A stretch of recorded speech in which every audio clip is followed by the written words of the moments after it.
I'm gonna start this podcast off just by saying if I sound a little rusty, I sound a little silly or dumb, I slept 0 hours, like 0 minutes last night. Excuse. No, it's yeah, That's a great excuse. It's a great excuse. But I'm not even kidding about that. But anyways, I tweeted this, and you got a crazy amount of love on Twitter. People like, and since then I'm banned on Twitter. Yeah. I was like wondering, I forgot that I had your number. I'm like, how am I going to contact you about where to go? Yeah. Because what? So let's start there. Like, why are you banned on Twitter? Let's start right there. Because honestly, I'm hearing Twitter banned, and I'm like, that's the last place in the world I think anyone's ever been reported to be banned. Because it's like, there's just an active agenda against me right now. I don't think it's just YouTube and the social media platforms. I think it's the leftists who just don't like what I talk about. They're mass supporting everything. I have a strike on my channel at the same time. Twitter got suspended. Instagram's probably next. I don't know. I got to start preparing for the fact that they are actively trying to silence everything that I talk about. Yeah. And I got to be ready for that. I got banned on Twitter for saying I challenged Lasanabi to a fight, and I said, I'm going to break your face. And that's like violent conduct. But I thought that UFC fighters talk about that all the time. I'm going to fuck you up. I guess maybe it's regular. In context. Maybe it's in context where they're like, oh, well, they're like, I said, I challenge you to a boxing match. I weigh 160, you weigh 230. I'm still going to break your face. Oh, okay. So that seems very reasonable. So suspended on Twitter permanently. Permanently suspended. So who's that? Yeah. This is a weird time, man. Like, before we get into this, I just want to say, like, it's really cool to meet you in person. I've been watching you since like 8th grade, since middle school. That's fucking crazy. No, deadass. I used to. You inspired me to go to the gym, like to first get into the gym. Like genuinely want to say thank you. I appreciate it, man. Like, thank you. I used to watch Bro Science Life back in the day. Shout out Dom Mazzetti. Yeah. And I remember the first time you had a collab on that channel. I remember when you popped in and then he was doing the flies in front of you and was like, "Who's this guy?" And then I started watching. I remember seeing you start your gym. Yeah. I've been watching your vlogs for a long time. Like not just like the comedy skits, but just seeing everything, and it's dope. Seeing you like start meeting the Nelk boys and everything. Yeah. And then to be here is like just wanted to say that before. Yeah, no, I appreciate it, man. Well, you got my attention, man, with the things that you've been doing. I mean, I think along the line of when I started to see a bunch of Tate content pop up on TikTok, I started to see a bunch of your content pop up around the same time. Because you'd have a lot. I don't know if you had conversations with the guy or you have a content with the guy, but you would seem to talk similar, obviously from a different perspective, your own. And I found out, obviously, you're 23.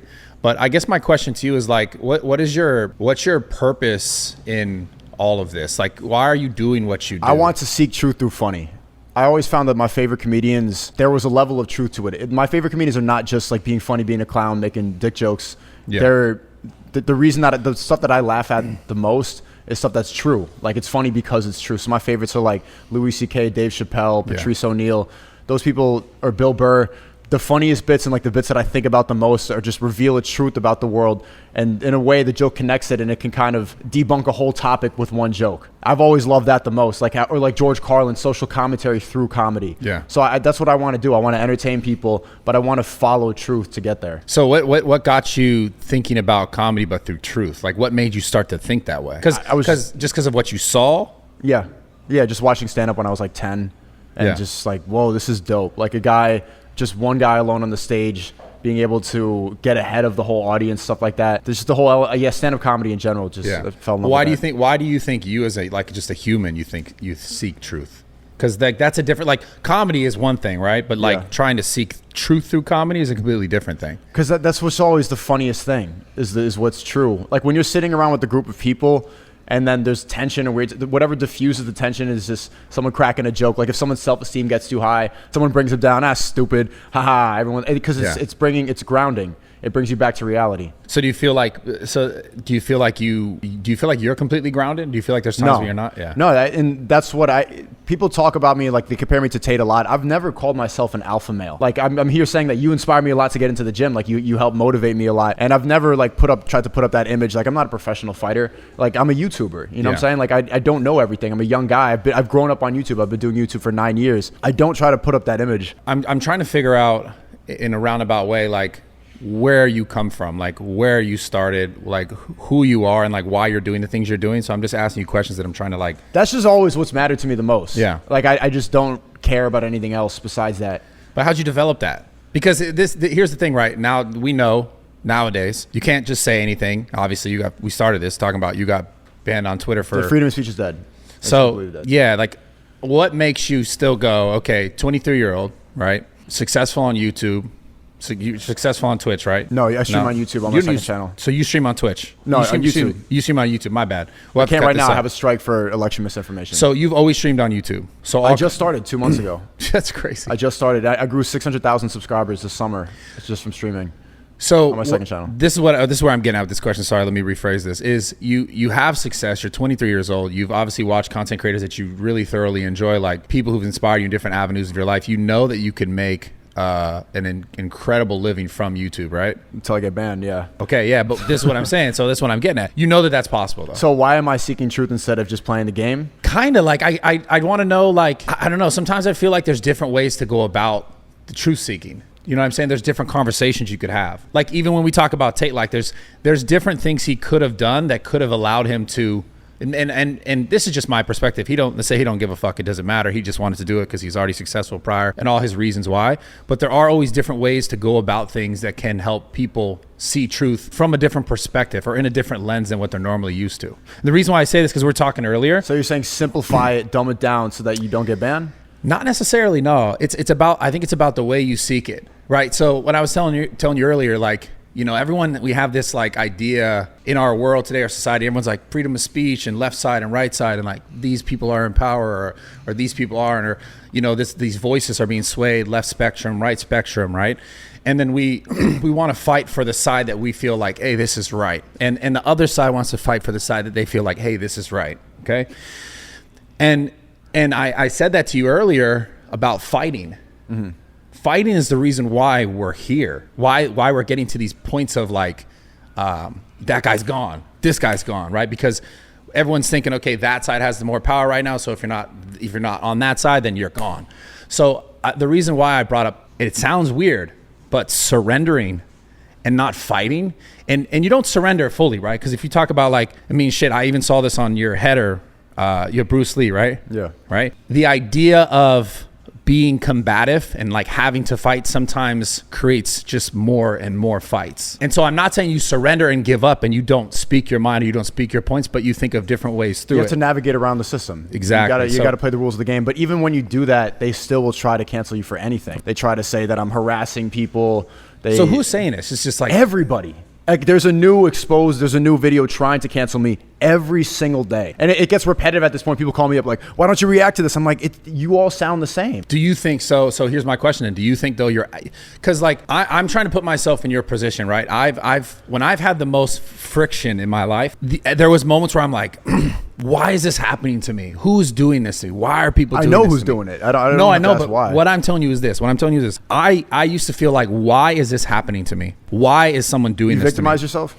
Essentially, yeah, in a sense. But then I realized, wait, there are things that I'm saying. There are things that I'm doing. There is stuff that I'm throwing out there that I allow people. What did you ever say? I've been watching you for years. What did you ever say to... I hear this a lot from creators who are successful. Eventually they go like, well, I was kind of an asshole. I was kind of being a dick. I'm a bad person. I get why. No. But then what did you do? Tell me. No. I mean, no. Okay, so that's fair. No, you have a good point. I've never actually done anything really negative or bad to anyone, but I think there can be situations in which, like, I've been for sure attacked from people for their own clout reasons, to get views, to get likes, to stir up drama, like even told by those people in person, like, yo man, this is kind of why I did it. Sorry, like you were the bigger person. Like it's a part of the game. I'm not saying I'm just like, hey, I need to just go get fucked and like not stand up for myself and not say anything. But I've realized like sometimes fighting doesn't get you any farther. Like it doesn't get you actually further because it doesn't get you farther, but maybe it gets the truth a little further. But see, so truth is in this case subjective, right? Truth is in this case also perspective. The thing that I wanted to bring up and I really wanted to talk to you about specifically, and this is not me trying to say you're right or wrong at all, but the idea to get people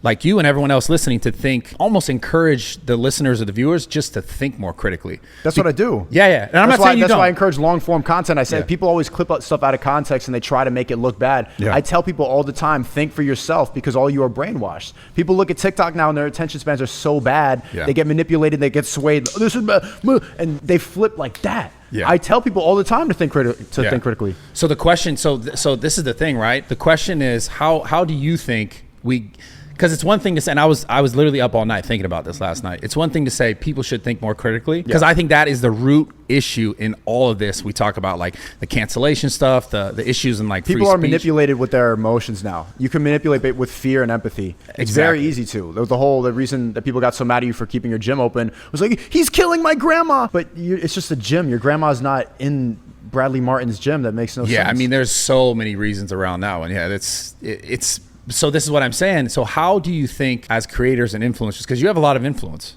and your influence is growing, right? Which is why people, for now, that's why people attack you, right? Yeah. And because you do dance the line of like, can he say that? Should he say that? And people are making judgments on you for it. But the question is, the thing I think we should teach the audience more and more, which is so fucking important, is critical thinking. So obviously we know that now, right? How do you teach someone to actually critically think? And because the question I was racking my brain about this last night, I was like, what actually is critically thinking? Like, how do you teach someone to think critically?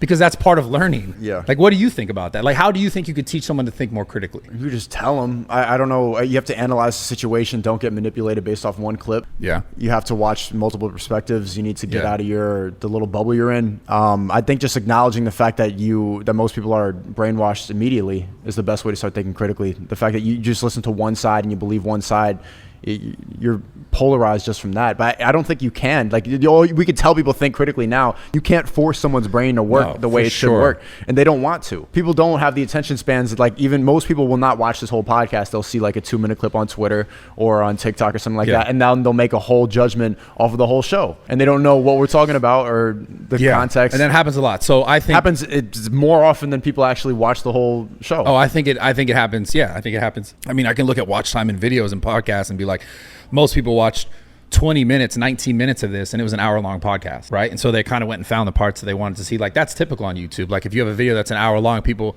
maybe your average watch time is like 23 minutes, just to give people reference points of like this, what I'm saying, to be true. 23 minutes, 30 minutes maybe, 50 minutes. Like, if you're like, it's a super compact video, if that's where I'm getting at is how do you think we encourage and teach people to think more critically other than just saying it? Because both sides can say the same thing. If we talk about like a perspective, right? If I say, hey, I believe this versus you believe that, and you're wrong and I'm right, and here's why, and here's all my points.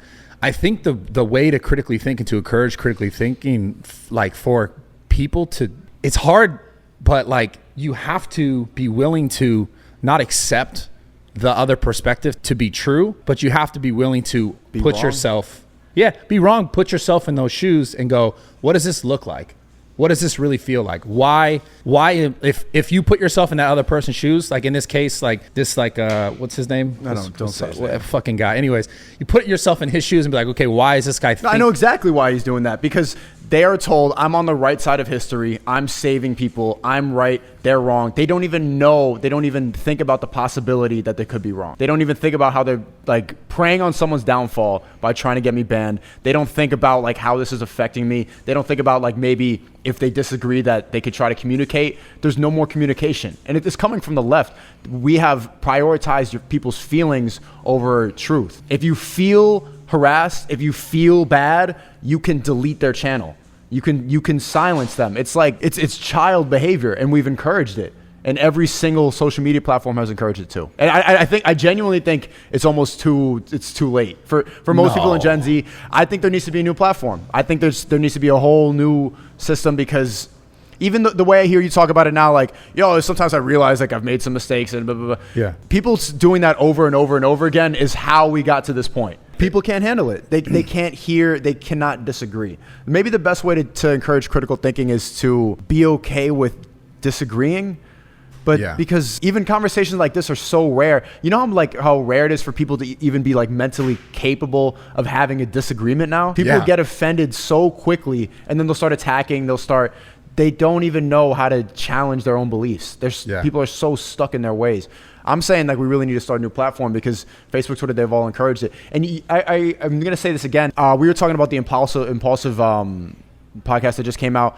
Everybody like that who's like, well, this was like a bad opinion and you shouldn't say certain things, are all people who have been canceled. And so now they say that because they want to keep their platforms. Every single one. I talked to Jadion, you probably know him, talk about on a regular basis when I stream. He got canceled on Twitch, and all the time he's like, well, I shouldn't have said that. That was bad. KSI, same thing. He's been like challenging me to a fight.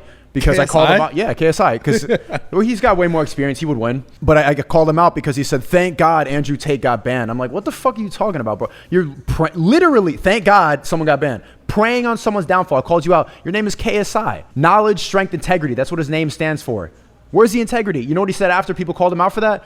I was trolling. I copy and pasted it from TikTok. I was just joking. You weren't joking. You were following the mob. Logan Paul, same thing. I don't want to platform Tate by like even getting in the ring with him is platforming him, and it's furthering dangerous hate speech. Like, shut the fuck up. You both got canceled and now you're afraid. Logan Paul fame, everybody knows what happened, but this is what happens. Like when they get deleted, they have an option. They can either double down and stay and just admit that, okay, I was just trying to make people laugh, or they can simp for the powers that be. They can be like, okay, I'll be a slave to you now. I don't want to get banned again. I want to eat. I want to stay on your platform. I'll do as you say. Yeah. But I don't ever want to. I want to start a new platform. I want to bring freedom of speech back because it's completely gone. And every one of these influencers that people look up to, they don't really have any morals. They don't even. I'm not sure how much of like you fuck with a lot of these people, but they promote porn on every single social media app, on every single one. Like OnlyFans is being shilled like to, it's really bad and we're kind of out of the bubble. Like, bro, this is a nice ass penthouse and everything. So you don't realize but 1 in 3 men have not had sex or are virgins right now in the West. 1 in 3 guys have not had sex in a year or are virgins. Is it like Jacob? No, I'm fucking with you, dog. You're my boy. Nah. So we don't think about that a lot because the influencer, like the bubble that you're in, like, crypto people, millionaires and everything. You're a millionaire, Steve's a millionaire, everything like that. You get used to this lifestyle, but as we keep going up, like the amount of people, they get sadder and sadder. So we keep getting richer off of that mental health decline. Yeah. And they all promote it. They promote it on the trending page. They'll put like Sidemen Tinder. I was calling that video out. That's like something I disagree with KSI. I haven't even seen, I don't even know what you're talking about. Sidemen Tinder, like they do these videos where they bring girls on and they can swipe left and right in real life. It's basically Tinder in real life. And they brought a bunch of porn stars on. And after the video, during the video, like they'll show their boobies and stuff like that. They have Sidemen Plus, where you can go and like kids who watch it, 12-year-olds, genuinely, it's on trending, so you know who's watching it. You can go click on the plus page and go see titties. You can, hey, here's all these porn stars that you haven't seen before. Go to their page. Wait, that's a real thing? Yeah, Sidemen Plus. So, okay. And they all do. A lot of people are not aware of it. So you're telling me that, because I don't know, I didn't know at all about this. You're telling me that they have a thing that like sells. Sounds like you're plugging it. No, I'm not trying to plug it. No, I'm really trying to understand this. Listen, I'm not saying right or wrong here, but I'm trying to understand the perspective. I'm trying to understand the perspective. They sell explicit content. Yeah. Yeah. And I mean, I think a lot of the people doing it don't have bad intentions. They don't really think about the repercussions of it. They're just trying to get a bag. So I don't want to put blame on a lot of these people, but it's really hurting the minds of young men and women because the women who do it, they have a false sense of reality about like what to expect in relationships and the transactional part of it. They don't know how to even respect a man after that because they've been dealing with all these lame ass simps all day. And the men, they replace having a real relationship with a screen. So many of them, they don't know what it's like to go talk to a girl. They don't have to go, instead of like taking the effort and risking rejection, you could just pay for it. Yeah. It's making everybody sadder. And I think it's an active agenda from the people at the top. Like the people selling the porn, they don't realize. I think it's an active agenda to separate the family. And that's why I left New York. There's so many they, thems walking around. There's so like the LGBTQ plus, like the amount of trans people is insane. People with Adam's apples and titties and they're walking around. You don't know what they are. They don't have sex. They just like do this. They've been brainwashed and they don't realize it because when you go to Africa, you go to Haiti, like my family's from Haiti and the Philippines, you go, they don't have that shit. So why is it all in the West? China, for example, owns TikTok. It's owned by the Chinese government. They are promoting a lot of this stuff. In China, there's no fucking trans people. There's no LGBTQ in China, but they own the app and they shill it to us. And this shit, you see what they promote? Pride Parade. So do you think there's an actual problem with that existing? Or do you think it's just like, you think it's a tool? You're trying to say it's like a tool that they use like to separate, like you said, the family. Yeah.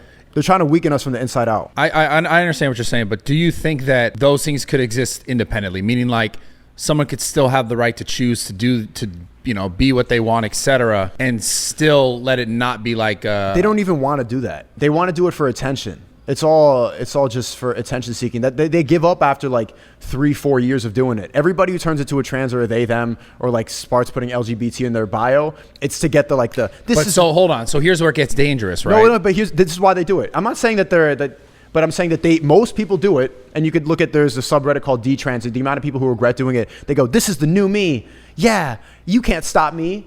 And they get like the dopamine for like a couple of years. And then like, yeah, my name was Nick. Now I'm Nicole. And they get that for a little bit. And then when it wears off, when nobody cares anymore, their whole sense of identity is gone. Their whole personality was what they identified as, and they have nothing else. And so they don't know what to do anymore. It's not the fact that they feel this way. It's that they want to feel important without doing anything.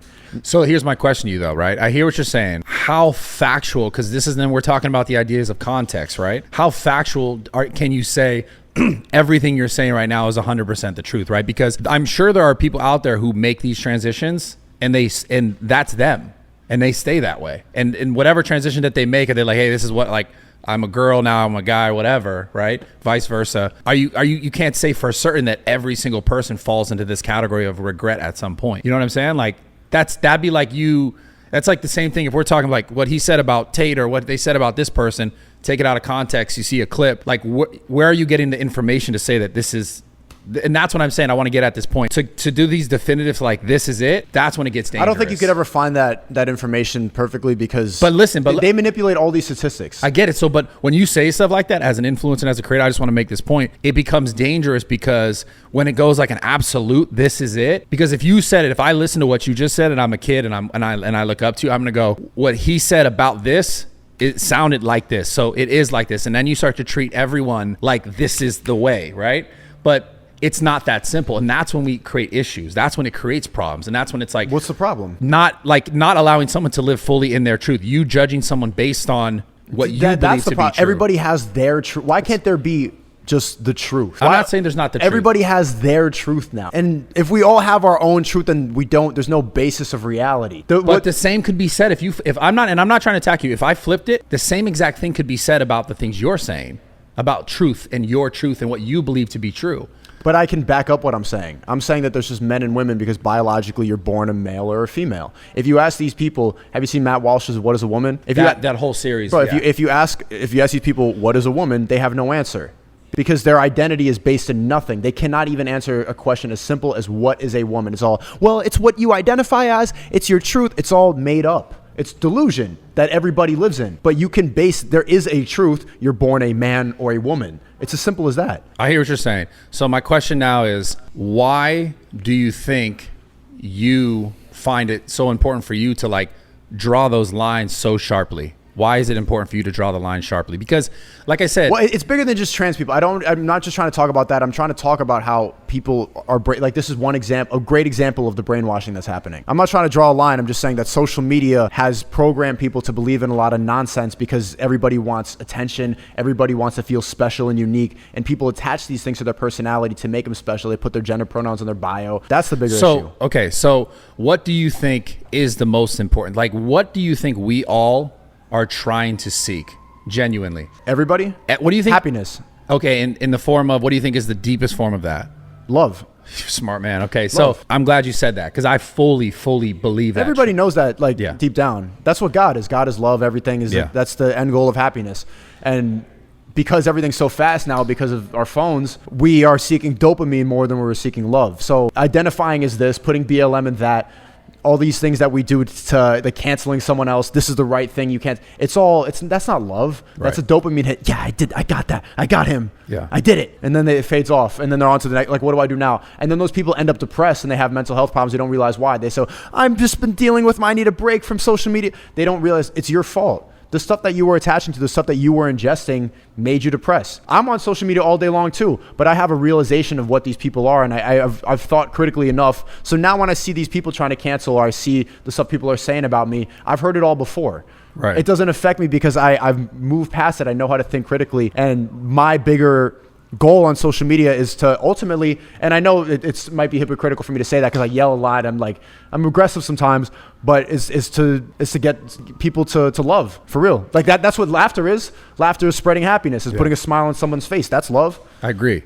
So here's my point to that is, if we talk about love, and that's the whole purpose of this, having a direct line of like right and wrong, I don't think you can. It's like, you can't have true love in that sense, and I'll explain. Meaning, like, there is fluidity in us as humans, right? I'm not saying like in the sense of like you're just I'm a bunch of genders today and tomorrow I'm this and I'm that. I'm not even talking about that at all, but I'm saying like there is no true, like, except for like basic moral compass, like right and wrong, right?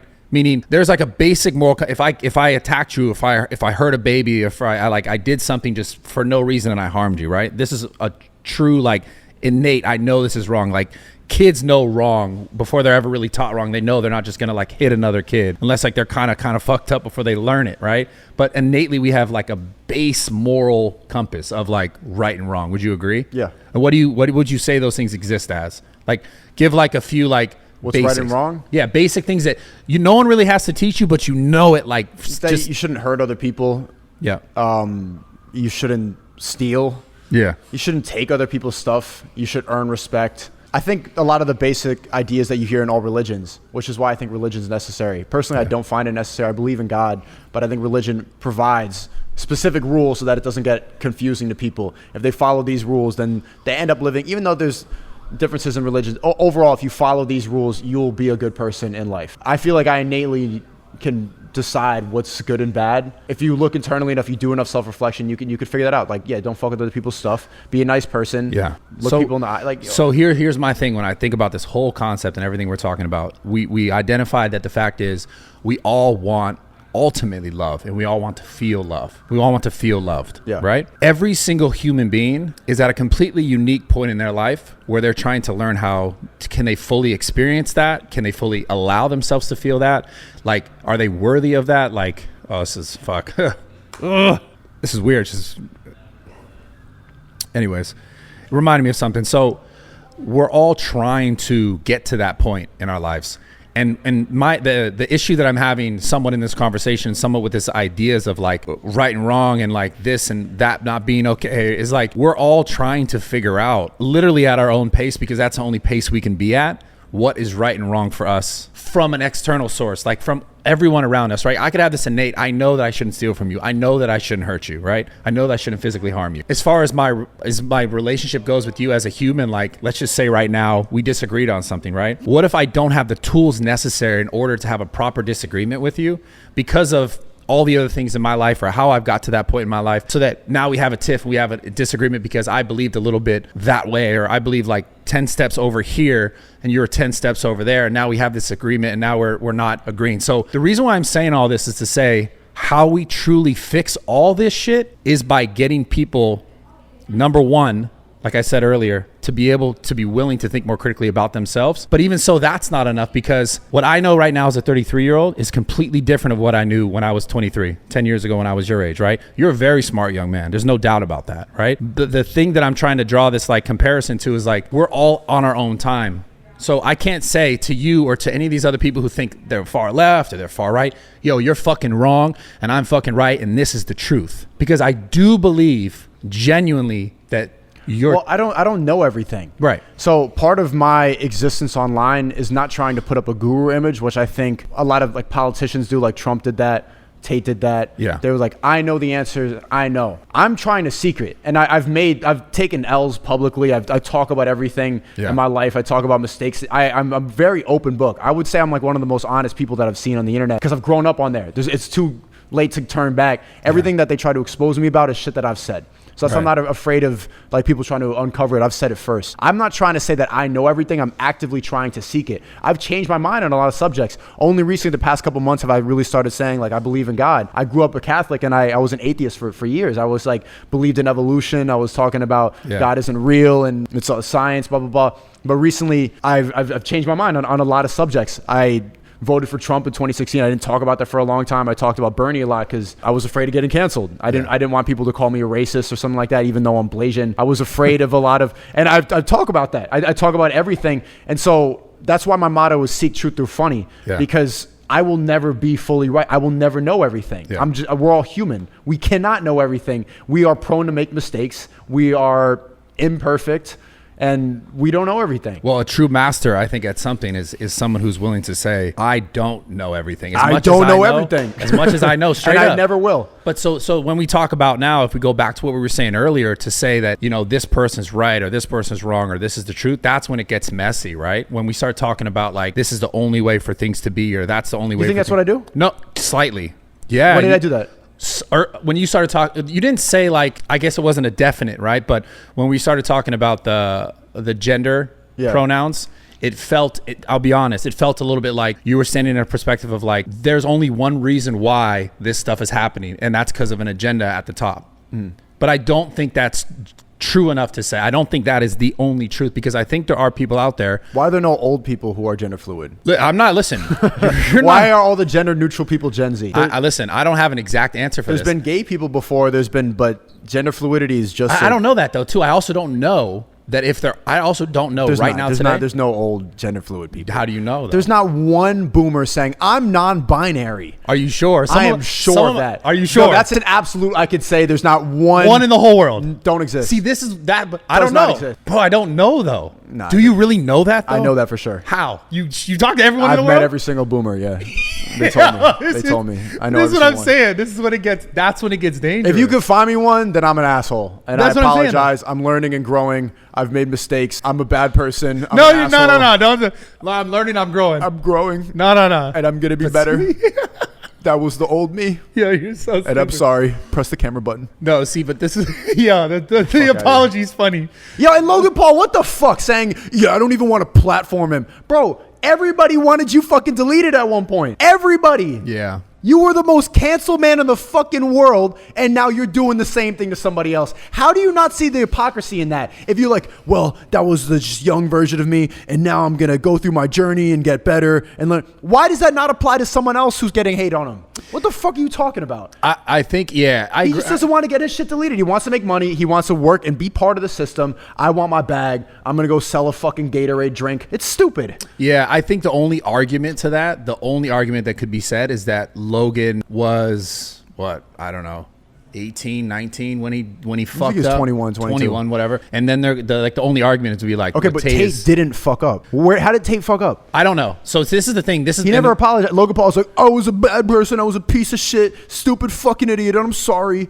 with my long blonde hair and my Pikachu hat. Fucking idiot. And then now he could beat me up. So let me just chill out. But that's what we do through the camera. He would beat me up. Anyway, Tate never. Well, how did Tate fuck up? Logan Paul says this nonsense like he's spreading hate speech and dangerous ideas.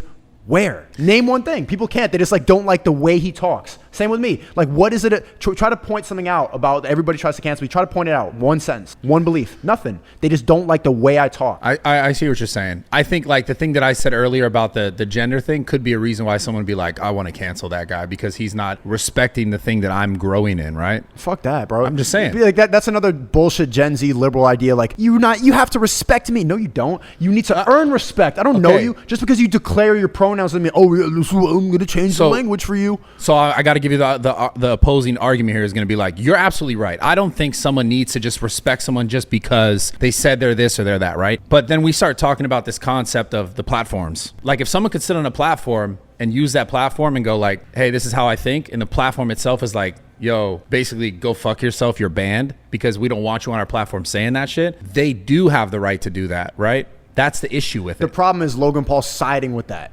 Yeah, well, I mean, Logan Paul siding with the programming. Yeah. How are you picking the powers that be? You're picking it because you want to stay in that system. Financial gain. Yeah, financial gain. Yeah. You don't want to get canceled again. You're afraid. He's afraid of what happened to him. So he's like, okay, not again. No, please not again. But you don't think, do you think there's any merit to what he, because none. Because here's the thing.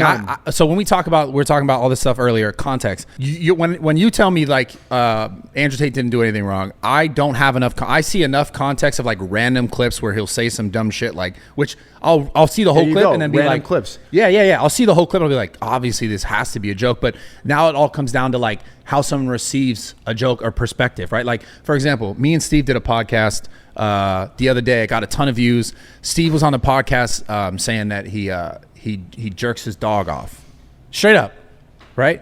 And in the way in which he says it, I do that too. Actually. Yeah. So this is the thing. In the way in which he says it, you'd be like, is he fucking serious? And I'm just gonna tell everyone, he's not fucking serious. How do you say it? I jerk my dog No, off? he had a whole story because we were talking about this prior. We're like, yo, this will be funny. So he talked about how he lubes it up with the peanut butter. He wanted detail. He was he was just how basically he's the cool dad because he jerks his dog off and Selena doesn't jerk him off. So I'm in context because I understand what's happening and I'm kind of just going along with the joke because I think it's fucking funny. he does not do that, right?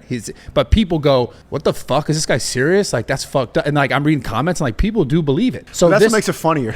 Well, bro, to me it makes it funny, but to those people, they go, this guy's a fucked up person. Yeah, but the people that get it laugh even harder when they see these people. What? He jerks his dog off? But here comes the issue, right? The issue goes when someone sees a clip, let's say of Tate, and he's like, I'm not gonna fucking give my friend CPR. That's fucking gay. Then they're like, no, straight up, like. It could be. Also, does CPR even work? Isn't that like? Yeah, bro, I know how to do that shit. It's real? Yeah, it's real as fuck. Yeah, don't try it on me though. No, I won't. But what I'm saying is like, you see just that and you go, oh, that's fucked up. So that's what this is. All this stuff comes down to context, and that's where I have my biggest issue. You can clip anything and make it seem bad now. Yeah. And I think people exist more, like we said earlier, even more off of clips than they do off of like it's all context. So we just have to adapt. Like that's how we know people think that way. We know people are going to clip it out of context. They're going to say to clip the gender thing out of context. I'm going to look bad. Like you're going to get a little bit of heat just for having me on. You're going to get some heat. Yeah. I'm like public enemy number one after the fucking. Yo, it's bad. It's bad. At least you don't jerk your dog off though. I do. Oh yeah? I just did right before coming here. Oh nice. Yeah. Do you have any dogs for real? No. Okay. No. Yeah. So yeah, this is like, it's just a really weird time, man. And I like the reason why I brought you on is I really wanted to talk to you about this shit. Cause I want to try to figure out a way, which I don't even think there's a fucking way, man. Genuinely. It's like, we'll talk about this shift again. This like left, right. Cause the life is ultimately like, we're trying to find balance. We're trying to find balance within ourselves. Like who we are, what we want, what makes us happy, what makes us truly feel loved. All those things I feel like we're all individually trying, and You're right. I always feel like it all goes to the center, but everything, and especially online, has gone so far left that apparently now I'm a alt-right Trump supporter. I voted for Trump, but I've always considered myself to be kind of in the middle. Like I don't want to align myself with any political party, but they have taken it so far communist that here I am. Like I'm a right winger now. So I'll tell you the time when I truly felt this was when I kept my gym open during the pandemic. I was born and raised in San Francisco. That was an all-right thing to do. And it's crazy though, because I was born and raised in San Francisco. My whole life, my family, I grew up being like Democrat fully.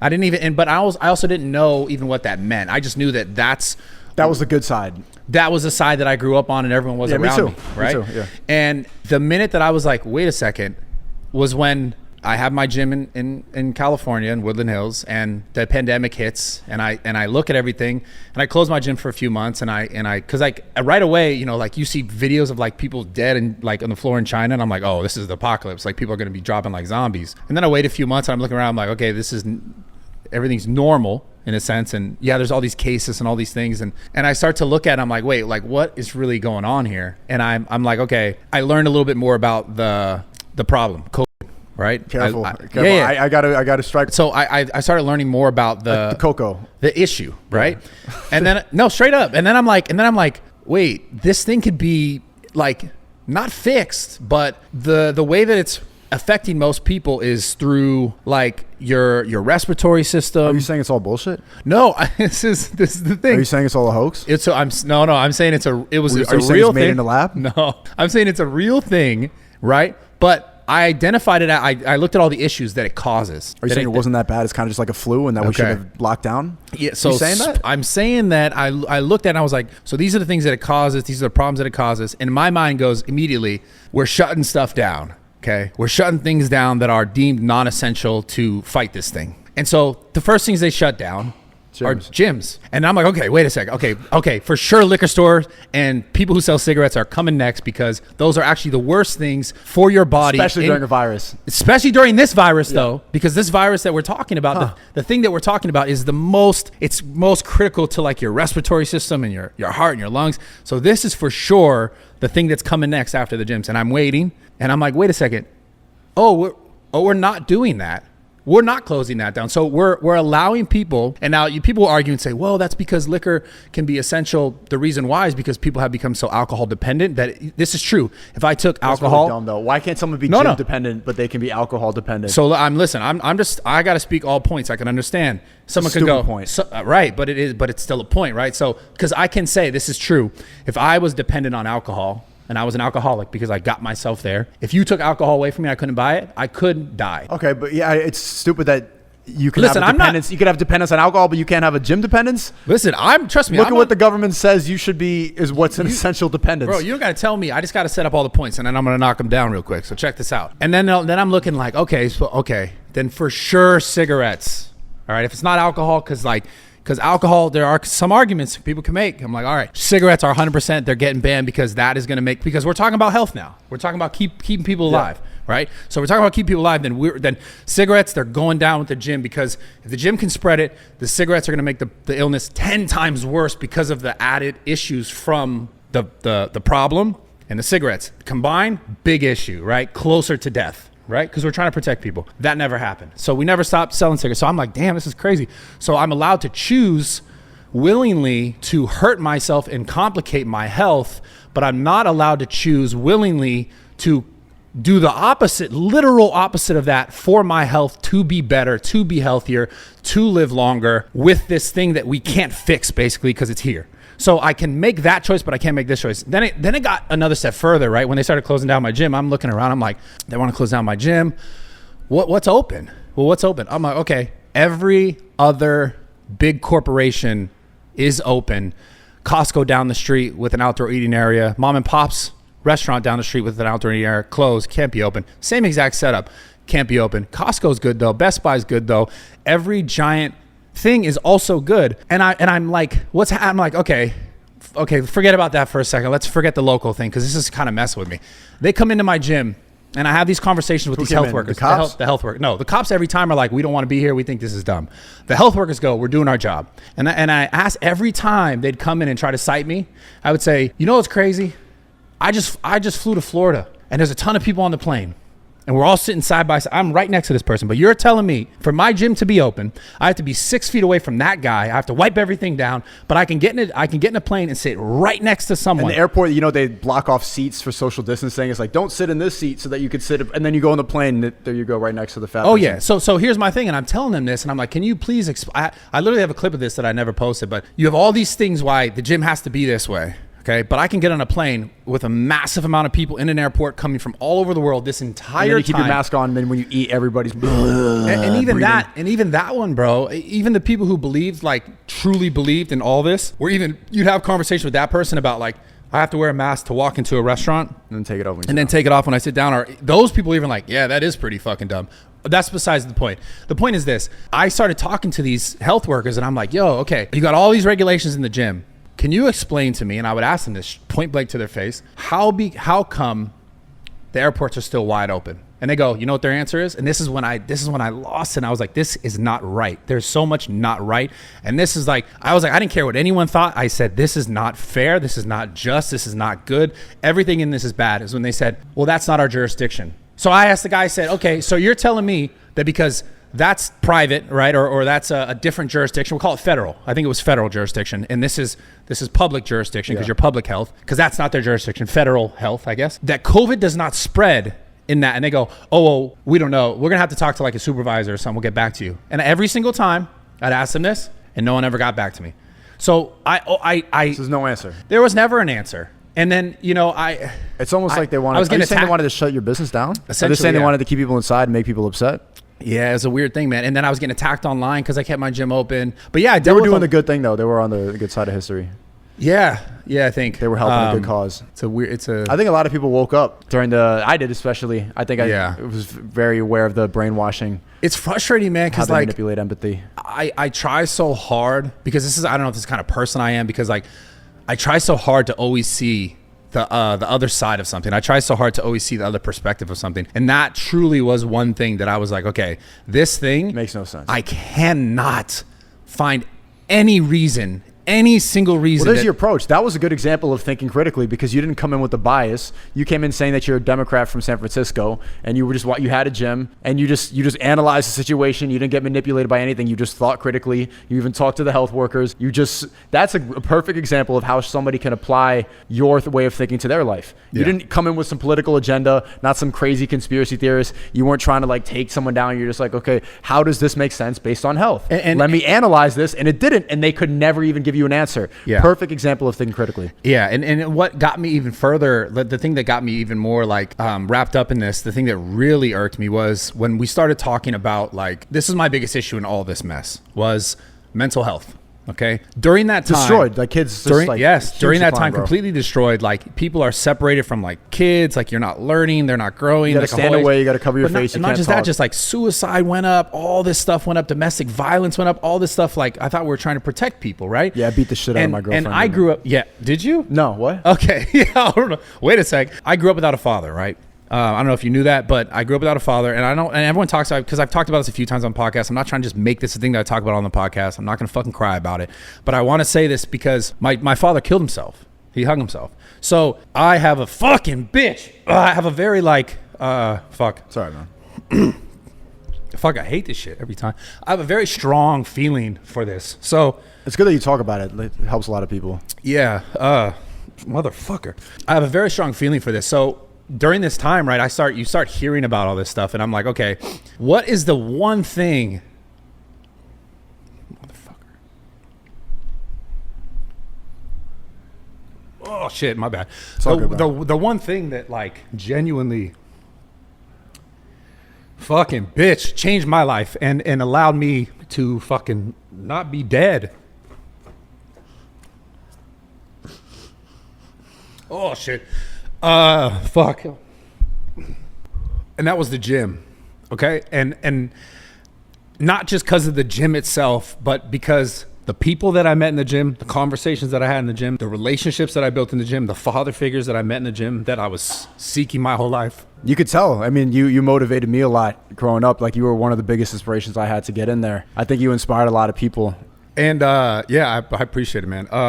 I'm really sorry. This is tough for me. No, so don't worry about it, man. This whole thing, the reason why I stood so strongly was because that was my life. And if I'm looking through this lens of like my 17-year-old self, not only all this health benefits that are super essential to beat this thing, but the mental health that comes along with the gym and the camaraderie and the friendship and the group and like the learning and the growing and everything that it did for me and my 17-year-old self, where I was in a point where I was like, the fuck's the point of life? Gym saved you. Saved my life. And I'm looking through this lens of like, you know, a successful guy. I got YouTube. I have my own gym. I did all this stuff that I've always wanted to do. I know these cool people. And then I'm looking like, who the fuck would I be? I'm trying to imagine myself. I closed down a gym. Who knows what 17-year-old is in my gym who's feeling the same fucking way that I felt that they can't go. They can't go now. And now they can get alcohol and cigarettes though. That's how they're going to cope. And that motherfucker ends his life because he doesn't have that situation. That's truly the thing that like made me say, okay, I don't care. This is what I believe, and I drew that line, and I didn't care what came next. I didn't care how people felt about it. I felt like this is 100% the right thing to do, and anything else would be the wrong thing to do. And so this is crazy, right? Now I'm having this conversation, I'm saying it out loud, and I'm not going to go back on any of these points, but now we're talking about, remember earlier we were talking about emotion and why people make decisions? Yeah. I did the same thing. But I landed on the right side, the far right side. That's what It started on emotion, but you made the decision critically. I did. It wasn't an emotional decision you made. I think at first, like your analysis came like because you felt a way about, but the reason you opened up the gym was not just an emotional reaction. An emotional reaction is putting on a mask. Yeah. Is being scared. Is like acting based on fear, not realizing the hypocrisy there. That's an emotional decision. What you did that's not emotional. It comes from a place of like something genuine, but that's not what an emotional reaction is. Okay, I see what you're saying. You're talking about like just a straight reaction to something. Yeah. That's what an emotional reaction is. Those are two completely different things. Yeah. That's righteous. That's what you did was righteous. You figured out what was right and wrong. Acting emotional is how everybody gets like canceled nowadays. Is how everybody thinks just based off of clips and tries to. I don't like this, but they don't think about why. There's no analysis of right or wrong. It makes you feel bad. Yeah. The thing that I really don't like is how, I guess on the internet nowadays, people they use situations just like for judgment, and it almost seems like just for views, just for clout.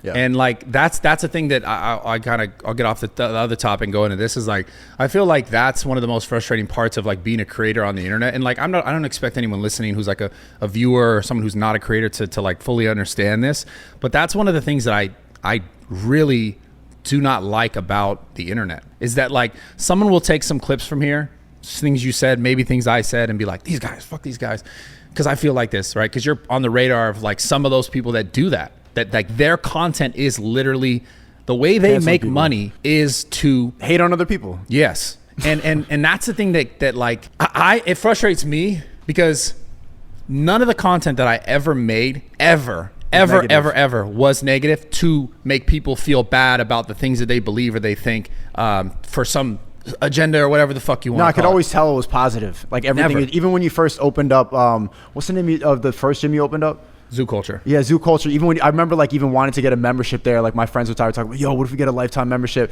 Because like I could always tell it's obvious when somebody does something because they actually love it, or when they do it just for clout and attention. Yeah. But it's always seemed like you had positive reasons for everything you did. Yeah, and that so then I get frustrated because I remember during this time, like I kept the gym open, I get attacked by the same people who are pretty much attacking you. The left, the liberals. And it's like I can't say, right, because there are other circumstances where we probably shouldn't have done a few things. Like we had like a gym protest and we had a ton of people. That was funny though. Well, I don't even say you should not have done this. That matters to you. The gym. Why you shouldn't say that, oh, we shouldn't have done that. Well, not necessarily shouldn't have done it. It's just like the things, the conversations I could see obviously that would come of it would be skewed of like, oh, well, what about this other shit? And I get it. What about what other shit? Exactly. The fucking joking protest shit we did. Like the gym shit. Do you remember that? Yeah, I remember that. But why does it matter what the motivation of a protest is? True. It's fucking crazy, man. It's crazy because like, dude, the more I talk about this stuff and the more I get into this stuff is like, dude, are we just fucked? No, you can't have a defeatist attitude about it. It's going to be a tough next couple of years. Like I'm most likely going to keep getting removed off of platforms. They're going to keep silencing people that they disagree with. The cancel people are going to take over. But I think what's going to happen is like there's going to be a thirst and a hunger for real content and real people again. And you think there's going to be like a real shift to a new platform? I think so, because there's an obvious agenda that they only promote certain types of people. The people that cancel other, like the creator who literally posted a video saying YouTube should ban Sneako, he's breaking terms of service by saying you should go mass report my channel, but he won't get in trouble for that. But I'll get in trouble for apparently harassing through a screen. The agenda is very obvious, but their content sucks. That's the problem, is that their whole existence, most of these people on the left, these liberals who are like constantly doing this, they don't exist without us. Their whole thing is just, this is bad. This is disgusting. I don't like this. And if they win, which they're winning right now, and we all get deleted, what the fuck are they going to talk about? They're not funny. They're not interesting. They don't have any reasons for the stuff they do. They don't have any motivations like what you did for keeping your gym open. They don't have that. It doesn't exist. What they do is like, they are mad, jealous people who don't really have like much personality or stuff like that. They got bullied in school. And instead of trying to improve, which is hard, they don't improve. They get online and complain. And so once we get deleted, which is happening now, what are they going to talk about? And what the audience is going to see is, oh, these people, they kind of suck. They got nothing. They're boring. They just sit there. They don't talk about. I know what you're going to say. They're going to realize how predictable they are, and they're going to be like, I want to be entertained, and you suck. And they will end up going to the next platform. So then my question is, why do you think on social in general, why do you think people thrive so much on negativity? Because I've dealt with so much bullshit in this stupid ass fitness industry, from like the lamest shit ever. Yeah. Just in general, right? I mean, we could talk about all sides of this, the political bullshit, whatever. But it's all related. It's all the same why thing. do you think? Why do you think there's such a draw? And I have an answer to this. I have an opinion of this. Why people are so drawn to that negative context? Like, I have an answer for that. How often do you get haters in real life? Almost never, right? Never. Me neither. Like the amount of hate I get online is like regular basis. People say, you misogynist. In real life, everyone's like, yo, bro, I love your videos. Yeah, I love like, your you content. really fuck with your shit. People want clout and people want attention. You don't get attention for supporting somebody else. You know what people call me every single day? You're a Tate dick rider. Well, you're a dick rider. Dick rider. Like if you show support for somebody else, like, yo, I like what he's saying. What are you like riding his dick for? And the hypocrisy is that the same people who say that are also on the side of LGBTQ, support everybody. And what's their insult for when you support somebody? What are you riding his dick? Are you saying that? Isn't that kind of homophobic when you think about it? It shows that there's no standard, there's no consistency with what they talk about. They just like feeling right. And so the reason that negativity thrives is you get attention for that. Now someone else is saying something, and to get an equal amount of attention is jealousy. It's like, okay, here's my opinion. You're wrong. And then you get people who are like, yeah, he's wrong. And they're on your side for a little bit. It's because you get attention. for negativity. You don't supporting somebody else is saying it's cool. You just immediately get people clown on you for that. Like there's no cool points. Me saying in the beginning, like, yo, I've been watching you since middle school. You motivated me to get in the gym. People are gonna be like, what are you like riding his dick for? Like you can't give people flowers without someone else in the YouTube comments. And because people live so chronically online, they will respond to those bottom level hidden Twitter replies, and they'll see those YouTube comments. And instead of seeing that those are just like people with anime profile pictures who are just alone in their room, not doing, clearly unhappy people, they will be afraid of that, and they'll try to win over those people's approval. But you know, like once you're online for a long time, like you know what they think. That doesn't affect you. Yeah. Why do you think people? Damn it! It's crazy how it all comes full circle, though. People are so stuck on trying to get approval from other people, because I think it comes back down to the idea of feeling loved, feeling appreciated and accepted. Yeah, and there's no love in that. Like spreading it gives you a little dopamine rush, but it's not love. That's the thing. It's like a cigarette. Yeah. It's not actual happiness. It's a little slice of it. You know, it's funny. Steve once said, when I was what was the clip I saw this on my channel the other day? Steve said, cigarettes like cake. You know why? Why? Like, it's like, oh, it's good, makes you feel good. It's like you eat some cake, and then as soon as you're done with it, you're like, fuck, almost like, why did I do that?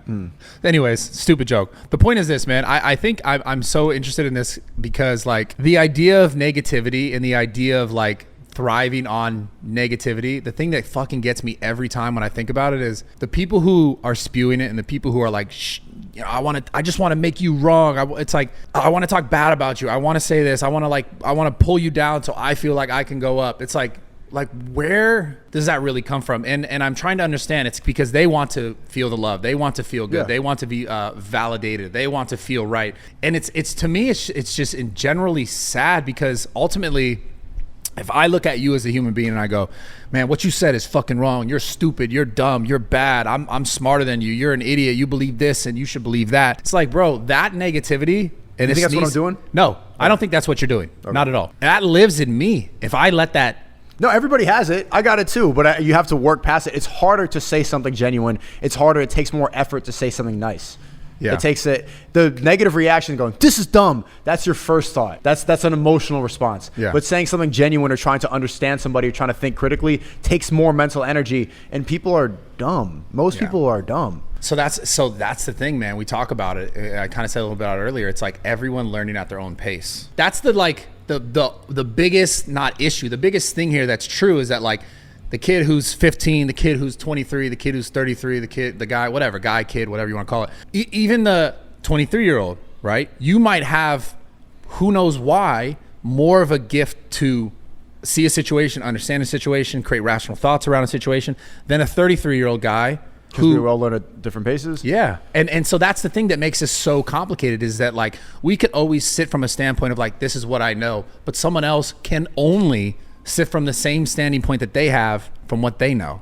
And that's when you continue, it's a never ending cycle of, like, I don't know, it's like trying to get the other person to see from your lens, right? Which is also impossible. But it's easier to do it in person. And that's why there's so much negativity and there's so much hate now, is that online has given a platform for all of that. That's where it lives. And that's why I'm saying, like, when in real life, you only get love.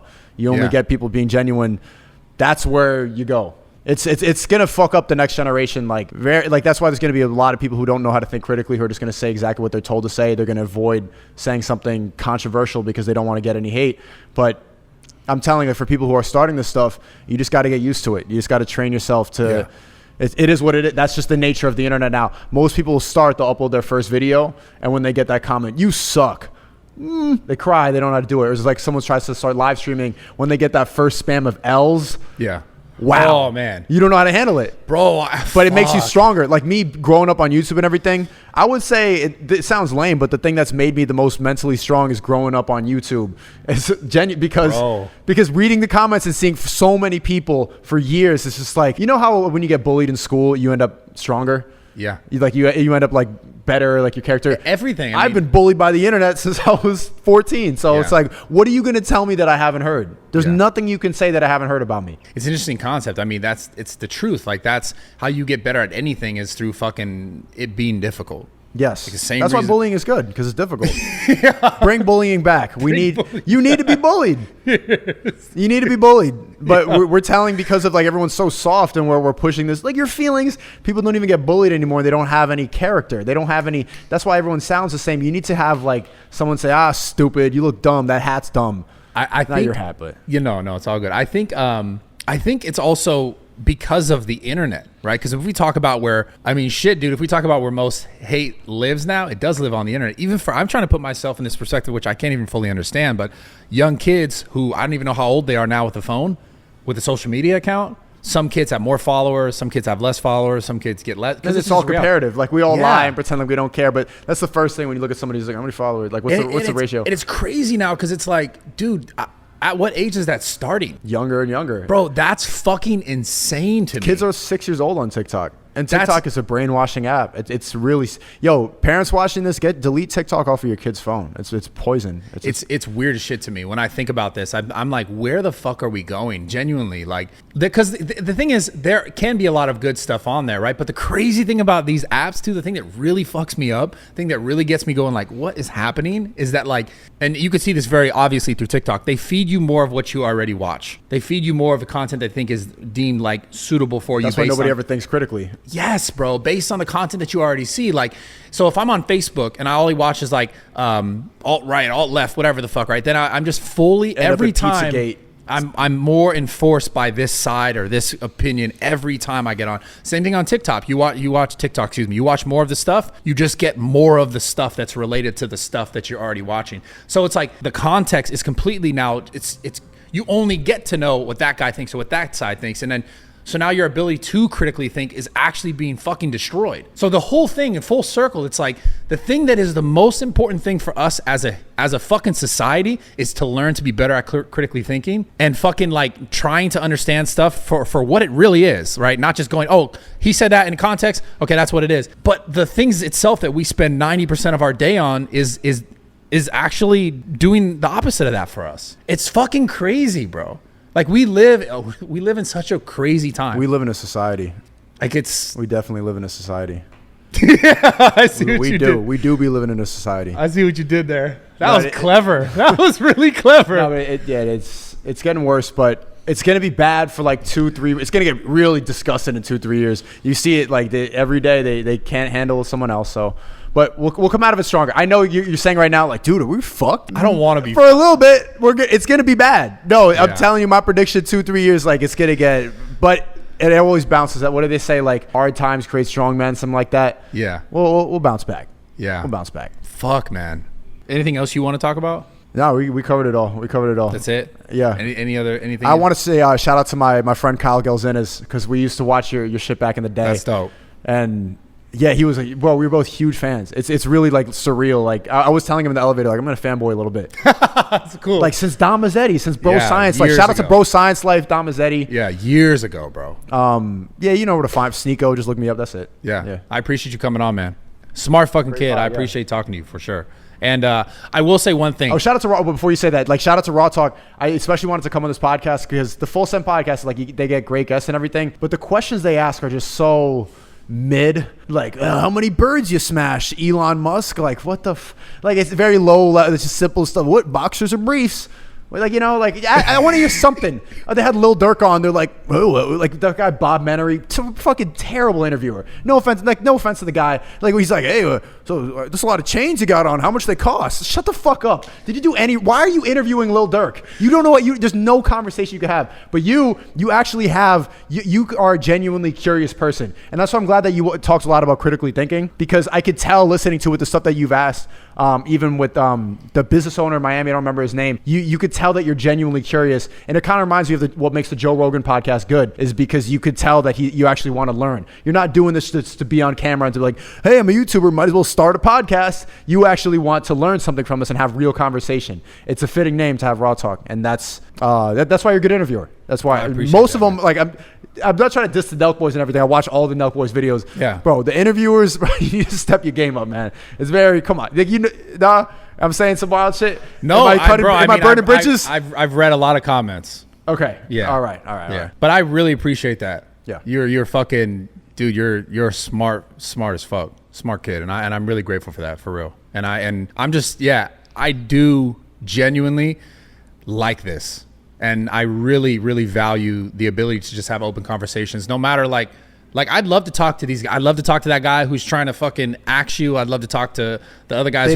They are not capable of conversation. I'd love to. Did you know that I tried to, and that I actually heard this. I'm just talking about Ethan right now. Fuck it. I wanted to do it, and he said that he would do it because decline. Yes, he said that he would do it, but on a Zoom call. But it's like, dude, I'm not gonna run up and like attack you, man. I would love to just sit down and have a conversation. I'm about to go in Fresh and Fit, and the reason he said he didn't want to go in Fresh and Fit. Are you guys jabbed up? Is it? Can we sit 6 feet apart? That was his reason to not go in person on the podcast. Oh, I don't know. But so you wanted to go on a Zoom call, and then what?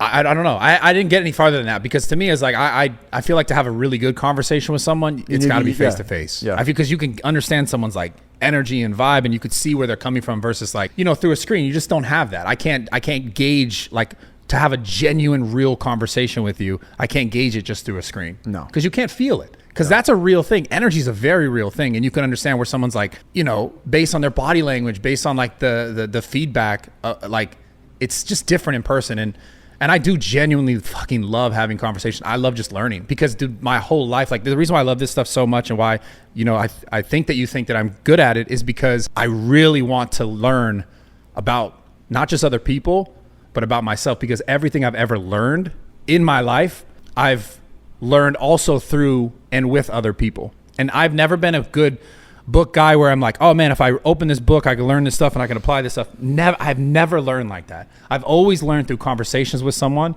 through experiences with someone, through someone else's experience. And I think like that's, maybe it's the art of like storytelling or trying to understand, but like that's what I value and I enjoy so much, because that's what's made me who I am today. I talked about earlier about like finding father figures, and when I was young, having those conversations with those people in the gym, the friends in the gym, the camaraderie that I had, like that's how I learned, that's how I grew, that's how I became who I am today. I grew up without a father. So every time I would meet someone, a coach, or like I said, someone along that line of like a good friend or an older friend or someone that was like a father figure, that's how I learned the most in my life. So I value this so much. And I think that's why you could sit there and say I'm good at it, because and it seems like I genuinely care about it, because like everything that I am today is because of this type of content. That's why you're successful too. And I think a lot of people don't understand that, but you need to follow your passions, and like there needs to be a basis of love in it. If you don't love what you're doing, then it's just going to be corny. That's why most podcasts suck. They're doing it to get more content, but you're doing it from a place of love because you want to learn. Dude, I wanted to feel loved. I wanted to know what it felt like. So me and learning and understanding people, like that was a version of it. Yeah, man, I fucking talk a lot, but it's from the heart. So you're dope as fuck. I could tell. Yeah, you're dope as fuck, and I hope you're one of the few YouTubers I've been watching that for like over 5 years that I haven't been like, yo, you suck now. Ethan Decline was one of my favorites back in the day. Guys, it's just a fucking blah, blah, blah. It's just getting worse and fatter and like just popping. It's just nothing up there. Yeah. Slow, just lying every day. Just the worst podcaster ever. This is sucks. People thrive on negativity. He's the perfect example of that. Yeah. You just hear what he said about the gym? Like, why would I waste my time in the gym? Well, that's the issue. That was the thing I had with Ethan specifically. The beef that I had with Ethan was he related, and I said this on the podcast with Mike and Jeff, was he related the gym and my need to keep the gym open. He's like, well, it's just the same thing as laser tag. Yeah. No, he said this. I remember listening to him say this, and I was like, this.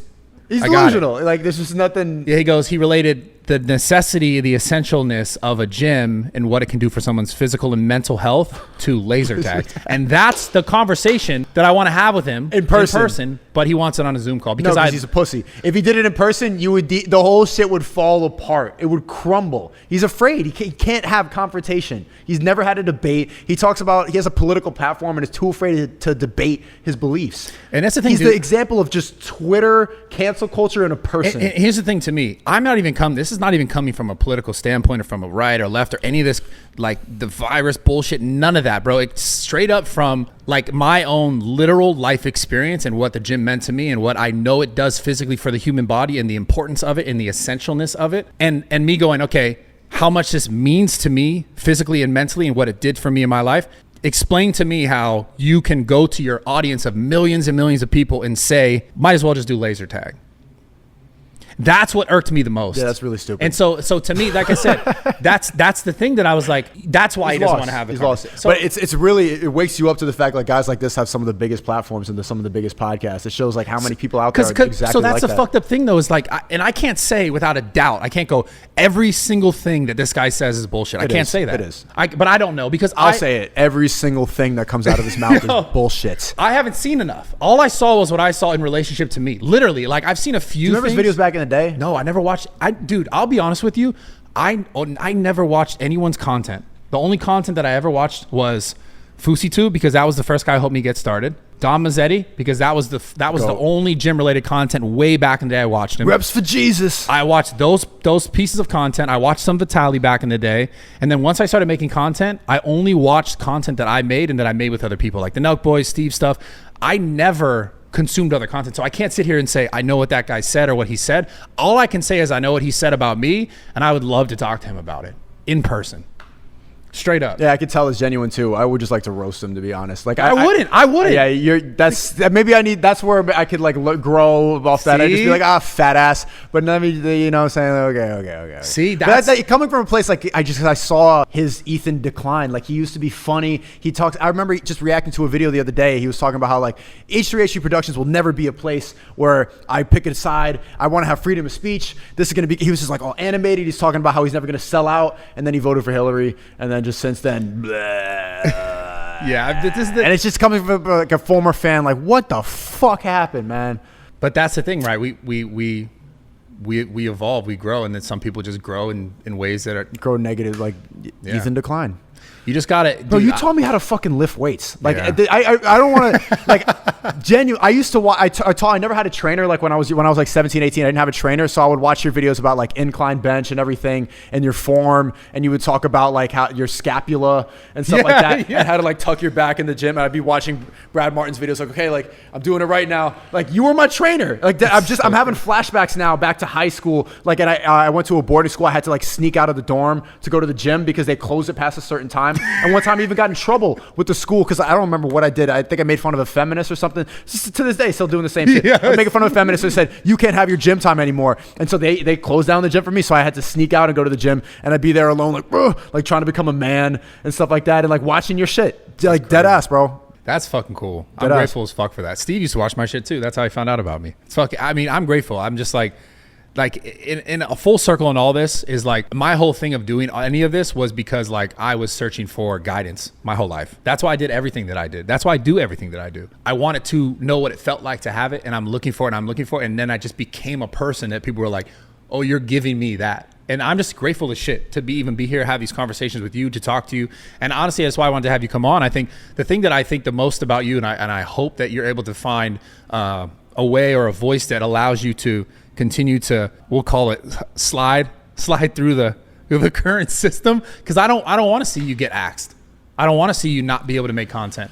You know what I'm saying? Yeah. Like unless there is a time when we go, oh man, here's the new platform, whatever, fine, go there, live there. But I think voices like yours are important. I don't think it's enough to go, this is the only way and that's the only way. I think you need these back and forth conversations in order to grow as individuals and as humans. So I'm just telling you this from like a older I'm fucking 33, 10 years older than you, which is such a crazy concept because time flies. How old is Steve?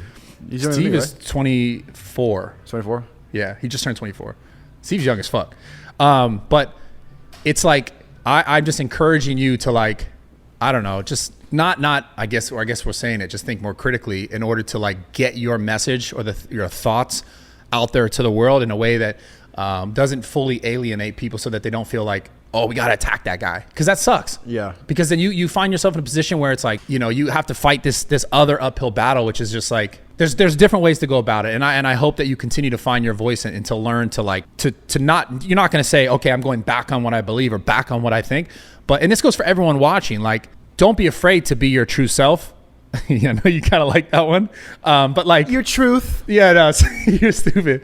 But like genuinely, I mean it, and allow like there needs to be some positioning continuously. Yeah. Like you got to be able to slide through. Can't fight hate with hate. Exactly. And that's the thing that I was talking about earlier. earlier. To do that doesn't work. Yeah. Like, not with hate, but I've been attacking the attacks with attacks. Yeah. And that's what I was talking about earlier before we started the podcast, was it's like friction is more friction is more friction is more friction. Like, even when I talk about this Ethan thing, I don't go, fuck that piece of shit. Like, in my, like, there's like a whole side of me that's like, that guy's a piece of shit, fat slob, right? No, straight up, as a whole side. But in my brain, it goes, okay, even though I believe that to be true, that is not the reason why I have an issue with what he said, right? But if I go, fuck that piece of shit, he said this shit, then it's like, now I'm just adding, like, I'm like, let's go back and forth and do this. It's like, I would love to just talk about a thing that I think is a good topic to talk about. But younger me, 23-year-old me, would have been like, fuck that fat piece of shit. Straight up. Yeah, I'm gonna be better at that. There's a lot of times I've had debates where I've just started like, shut up, you're probably vaccinated. Shut the fuck up. So then, because then it's like, then you just give, that's like what they want. They're like, I knew it, fuck that guy. Yeah. It's like, bro, if you moved in a way that you said everything you needed to say. You gotta approach it with love. But people could be like, fuck, but I can't, like, damn, it makes sense. Like, Tate was actually really, really good at this. He just also said some other shit that made people be like, wait, what the fuck? Which I was like, oh man, I feel like my opinion of him was he was doing this. He knew that he was causing a controversy to get the people in, but he had a very good way of speaking that was like very, very artful. It sucks that people are talking about him in the past tense now. Tate was this. I know, it's crazy. I mean, obviously I think he's still that guy. I know, but it's just like the biggest rise and fall. Bro, it was so fast. It was that's so social media fast. now. Like literally most searched person ever banned. But that was crazy because like I just talk about it for one more second. It's like, dude, this guy, I remember I DM'd at like 600K. I was like, let's do a podcast. I want to talk to you. This was like months. This is maybe like 3 months prior to like what's happening. And he's like, yeah, I'm coming out stateside like December. I was like, cool. So hopefully I can still do the pod with him. And then he went from like there to like, so like 700K to like 6 million in like 2-3 months. 2 months he just blew up and then he was gone. I was like, dude, he was getting Kylie Jenner likes. He's getting like millions of likes. Yeah. I was like, this is fucking crazy. Yeah. Like I've never ever, you've never seen this. No one's ever seen anyone grow that fast on social. And the part that sucks is Tristan. I've been talking to Tristan Tate, and he's saying like it doesn't even matter to them that they got banned. Like, we don't care. I'm going in a hot tub with all of these girls. We're gonna go on a yacht in Croatia. The voice is so funny. I'm gonna be quite busy. I've got a date. And then me, like, if I get banned, bro, like, how am I gonna make money? Like, yeah, I saw a clip. I saw a clip of someone was saying that to you. I forgot. Where they were like, who was saying that to you? Where like you kind of do have to watch yourself because you don't have that. I'm not a fucking multimillionaire like them. It's like, shit, I just got a new place in Brickell. Yeah, that's why I'm telling you, you got to learn. Figure it out. I'm gonna figure it out. I got my creativity kit. I got my my course and everything. It should be good. I got my audience, so they'll find me, and I got a plan. Yeah, I think I'll be able to work around it. You will. Yeah. I believe in you, man. Yeah, you have to. I'm not gonna give up. I'm fucking proud of you. Thank you for coming, for real. Yeah, free my Twitter.